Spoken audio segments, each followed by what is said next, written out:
송아, 송쌤과 송쌤입니다. 오늘은 암석의 풍화에 대해 배워보겠습니다. 오늘은 할 이야기가 많으니 바로 시작하도록 하겠습니다. 모래의 색이 왜 다를까요? 하나는 전남 해남군에서 찍은 사진이고요. 하나는 제주도 제주시에서 찍은 사진입니다. 같은 해변인데도 불구하고 모래 색깔이 다르다는 거죠. 기존에 있는 암석들이 바닷물에 의해 부셔지면서 모래로 변하게 되는데, 기존의 암석의 색깔이 밝은지 어두운지에 따라서 모래의 색깔이 달라짐을 알 수가 있습니다. 특히 제주도의 암석은 현무암이 많기 때문에 어두운 모래 색깔을 나타낸다는 것을 확인할 수 있죠. 자잘한 돌 알갱이들은 과연 어떻게 만들어지는 걸까요? 바위나 돌은 오랜 시간에 걸쳐서 부셔져서 흙이 되는데, 산길에 있는 모래 알갱이도 큰 암석이 부셔져서 만들어진다는 겁니다. 이렇게 큰 알갱이를 작은 알갱이로 만들어주고 모래 진흙으로 만들어주는 것이 바로 풍화작용이 일어나기 때문입니다. 이 풍화에 대해 같이 한번 배워보도록 하겠습니다. 오늘의 학습 목표는 암석이 풍화되는 과정을 설명할 수 있다, 토양의 생성 과정을 풍화의 예로 설명할 수 있다가 오늘의 학습 목표가 되겠습니다. 자, 그러면은 시작해 보도록 할까요? 풍화는 기존에 있는 암석이 지표로 드러나면서 다양한 이유로 부서지거나 분해되어 작은 돌이 흙으로 변하는 현상을 말합니다.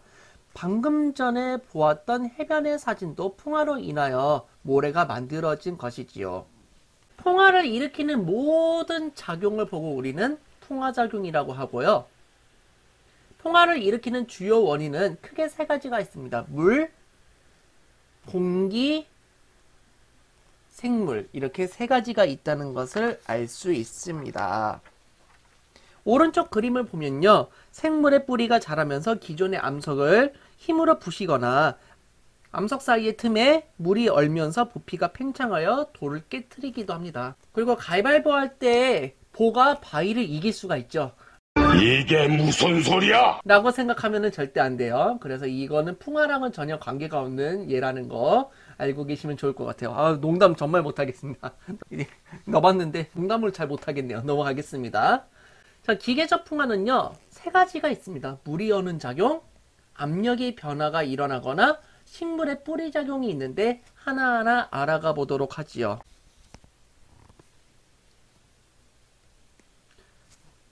첫 번째 물이 어는 작용은 추운 지역에서 암석에 갈라진 틈 사이로 물이 스며들어 얼면 부피가 커지면서 암석이 부셔집니다. 물이 얼면 얼음이 되는데 물의 부피보다 약 1.1배 정도 증가하기 때문에 틈 사이를 밀어낼 수 있는 힘이 발생하는 거지요. 두 번째는 압력의 변화 때문입니다. 땅속에 있는 암석이 지각 변동으로 인해서 밖으로 드러나면서 이제 공기가 누르는 힘밖에 존재하지 않게 되는 거예요. 그러면은 압력이 감소하게 돼서요, 암석의 겉부분이 얇게 떨어져 나가는 현상이 발생하게 됩니다. 세 번째는 식물의 뿌리 작용 때문입니다. 식물의 뿌리는 암석 틈 속으로 자라게 되면서 암석을 쪼개는 작용을 하게 됩니다. 아스팔트 사이에서도 식물이 자랄 정도로 식물의 뿌리의 힘은 엄청나게 대단하다는 것을 알 수 있죠. 다음은 화학적 풍화입니다. 지하수의 용해작용, 산소의 작용, 이끼의 작용이 있는데 하나하나 알아가 보도록 하겠습니다. 지하수의 용해작용은요, 석회암 지대에서 빗물이 지하로 스며들면 암석이 지하수로 녹아 석회동굴이 만들어지는 현상이 나오는데 풍화의 한 형태라고 보실 수가 있고요. 공기 중의 산소가 암석의 성분을 변화시켜 암석이 붉게 변하고 표면이 부셔지게 됩니다. 그랜드 캐년의 콜로라도 강 주위를 보면요, 이렇게 붉은색 암석으로 되어 있는 게 있는데, 이게 암석에 있는 철 성분이 산소랑 만나게 되면서 녹이 슬어서 생겼다고 생각하시면 됩니다. 쉽게 말해 철못이 그냥 이렇게 녹슨못이 된 이유가 산소를 만났기 때문인데, 이런 산소와의 접촉이 많아지게 되면은 화학적 변화로 인해서 다른 물질로 변하게 된다는 것을 확인할 수 있는 거죠. 이끼가 자라면 배출하는 물질이 암석의 성분을 변화시키기도 하고요, 심지어 녹이기도 합니다. 그래서 이런 이끼에 있는 것들이 특히 그런 대리석 같은 거에 되게 취약하기 때문에 유적지 같은 데서는 이런 이끼가 발생하지 않도록 조심하고 있는 상황이죠. 그럼 문제 한번 풀어볼게요. 1번, 2번, 3번 중에서 옳은 표현은 몇 번일까요? 그렇죠. 답은 2번이죠. 2번이 바로 기계적 풍화를 설명하고 있는 거죠. 뿌리가 바위 틈을 비집고 들어가기 때문이라는 거 알고 계시면 되겠습니다. 이처럼 암석이 오랜 시간 동안 풍화작용을 받게 되면요, 더욱 잘게 부셔지는데, 이렇게 되면 식물이 자랄 수 있는 흙인 토양이 만들어지게 되는 것입니다. 암석이 오랜 시간 동안 여러가지 풍화작용을 받아서 만들어지게 되는 것이고요. 토양은 깊이에 따라 색깔이나 알갱이의 크기가 서로 다르다는 것을 확인할 수 있죠. 그래서 위쪽에 있는 거랑 아래쪽에 있는 거랑 색깔이 다르다는 것도 확인할 수 있죠. 토양의 생성 과정은 지표에 드러나 암석이 풍화되어 암석 조각과 모래가 됩니다. 그 다음에 암석 조각이 더 잘게 부셔져 식물이 살 수 있는 겉부분의 흙이 만들어지게 되고요.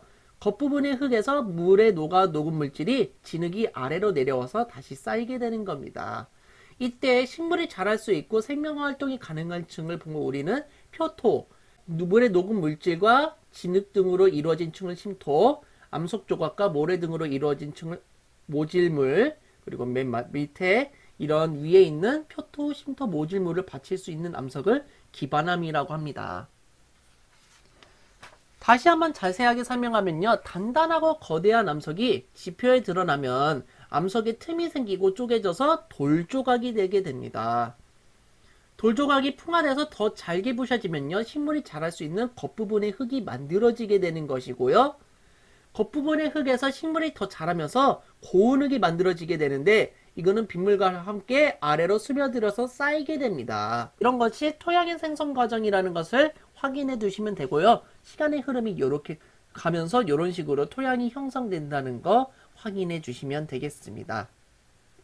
문제 1번입니다. 암석이 어떤 생물 등의 작용으로 잘게 부셔지고 성분이 변하는 현상을 풍화라고 한다?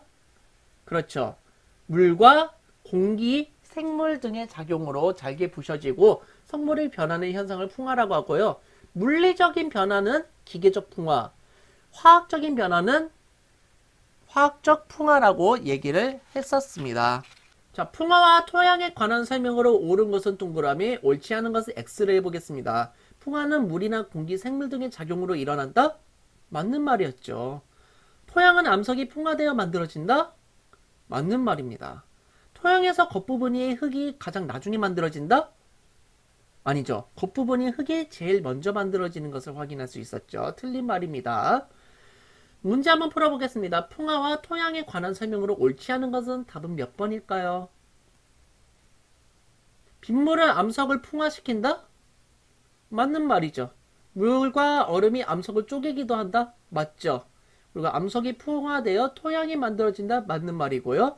식물이 풍화작용을 일으키기도 한다. 특히 뿌리의 힘이 강력해서 암석 틈으로 비집고 들어가서 쪼개기로 한다고 했습니다. 암석의 성분이 변하는 것은 풍화가 아니다? 아니죠. 화학적 풍화가 있었죠. 붉게 변하는 현상 같은 것들이 대표적이었죠. 답은 5번이겠습니다. 다음 시간에는요. 광물의 특성에 대해 알아보겠습니다. 암석이 반짝거리기도 하고요. 밝은 암석도 있고 어두운 색 암석도 있습니다. 이런 색깔을 결정하거나 반짝임을 결정하는 원인이 바로 이 광물 때문입니다. 이 광물에 대해서 한번 배워보고요. 각각의 특징이 어떤 것들이 있는지 확인해 보도록 하겠습니다. 이 영상이 즐거우셨다면 좋아요, 구독하기 부탁드리겠고요. 여러분 수업 항상 열심히 들어주셔서 감사합니다. 송바!